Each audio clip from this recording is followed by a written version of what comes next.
சண்டை போடும் போதெல்லாம், தாவீது எதிர்க்கும் போதெல்லாம் தாவீதை சொல்கிறார், தன்னை கம்பேர் பண்ணா ஒரு சாதாரண ஒரு பூச்சியான்ட்டு. ஆனால் இந்த இடத்துல இந்த வீரனுக்கு முன்னாடி அவர் சொல்கிறாரு, என்னோடு இருக்கிற தேவன் சர்வ வல்லவர்.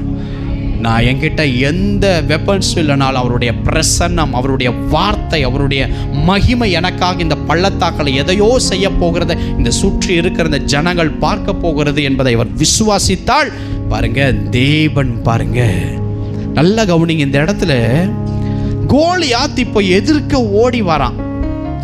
எதிர்க்க ஓடி வரும்பொழுது இவர் அப்படியே ஒரு கல்லை, 5 கல்லை தான் எடுத்தார். ஆனால் 5 கல்லை யூஸ் பண்ண கர்த்தர் விடவே இல்லை. அல்லேலூயா. எத்தனை கல்லை எடுத்தாரு? 5 கூழாங்கல்ல எடுத்தாருங்க. 4ஐயும் யூஸ் பண்ண விடல. ஜஸ்ட் ஒன்னே ஒன்று அடைப்பையிலிருந்து ஒரு கூழாங்கல்லை எடுத்து சுழற்றி அவன் நெற்றியில் அடிக்கிறார்.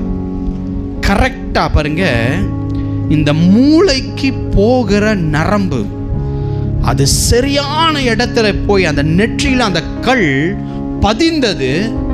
அந்த மூளைக்கு போகிற அந்த நரம்புல அந்த ரத்தம் போகிற அந்த வழியில் அந்த இருக்கிற அந்த நரம்பு, அந்த கல் அடித்த ஃபோர்ஸில் அவன் அப்படியே அந்த நரம்பு கட்டாயி அந்த இடத்துல முகங்குப்புற விழுந்தான் வேதம் சொல்லுகிறது. நல்லா கவனிங்க. இப்போ உங்கள் பின்னாடி இருந்து ஒருத்தன் உங்களை அடிக்கிறான், நீங்கள் எப்படி வந்து விடுவீங்க? இப்போ உங்கள் பின்னாடி இருந்து ஒருத்தவங்களை அடித்தா நீங்கள் எப்படி விடுவீங்க? முகங்குப்புற விழுவீங்க. ரைட். இப்போ முன்னாடி இருந்து ஒரு ஆள் உங்களை அடிக்கிறான், நீங்கள் எப்படி போய் விழுவீங்க? பின்புறம் போய் விழுவீங்க. ஆனால் வசனம் சொல்லுது, தாவீதை எதிர்கொண்டு கோலியாத் ஓடி வந்தான்.